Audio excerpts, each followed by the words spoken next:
There is new fallout today from former President Trump's comments to Jewish voters Thursday at the Israeli-American Council National Summit here in Washington. Trump promised he'll be the Jewish people's protector and defender, and adding that he will, quote, be the best friend Jewish Americans have ever had in the White House. But Trump also aired grievances that are being called anti-Semitic. ABC News investigative reporter Olivia Rubin joins us now with more. Olivia, walk us through the former president's comments that are sparking some pretty fierce backlash.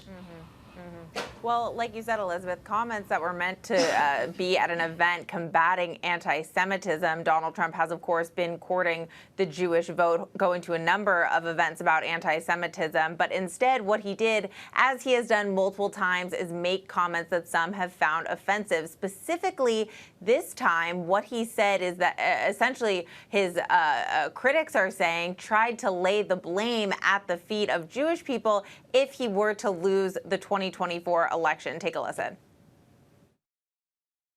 I'm not going to call this as a prediction, but in my opinion, the Jewish people would have a lot to do with a loss if I'm at 40%. If I'm at 4, think of it, that means 60% are voting for Kamala, who in particular is a bad Democrat. So with your vote, you can reject anti-Semitism in our schools, in our communities, in our foreign policy, and in our immigration system.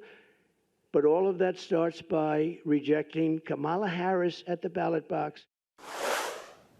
So it's that phrase you heard right there, Elizabeth, where he said that Jews essentially would have a lot to do with a loss that is sparking that sort of backlash. Groups like the ADL are, coming out to say, we thank Donald Trump for, his effort to draw attention to anti-Semitism. But when he makes remarks like that, it undermines his cause. And what they say is that it ends up drawing more attention and more hate at a time when tensions are already very high, Elizabeth. Right. And as we have seen that, in our own polling shows what previous elections show, Jews are a pretty small group, about 2% of all adults in the electorate.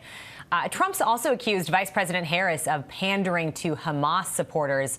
Let's take a listen to what Second Gentleman Doug Emhoff, who is himself Jewish, had to say in an interview with Good Morning America's Michael Strahan. It's typical Donald Trump gaslighting. This is a guy who has had a record of saying incredibly vile anti-Semitic things. So for him to say that, I just almost laugh at how the chutzpah, as we would say. Olivia, our polling does show that Jewish voters overwhelmingly prefer Vice President Harris. You can see there 63% to 33% among Jewish voters.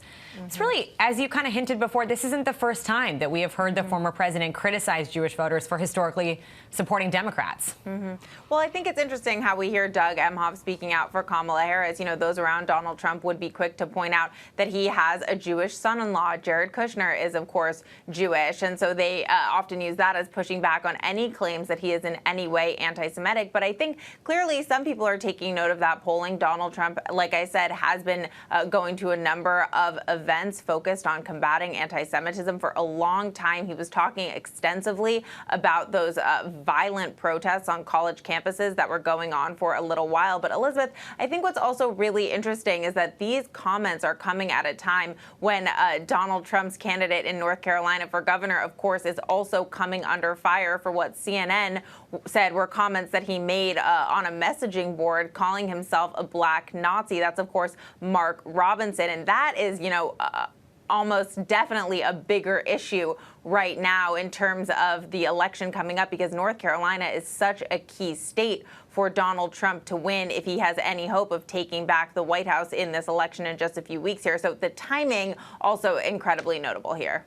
Absolutely important context there. Olivia Rubin, always appreciate you. Thank you.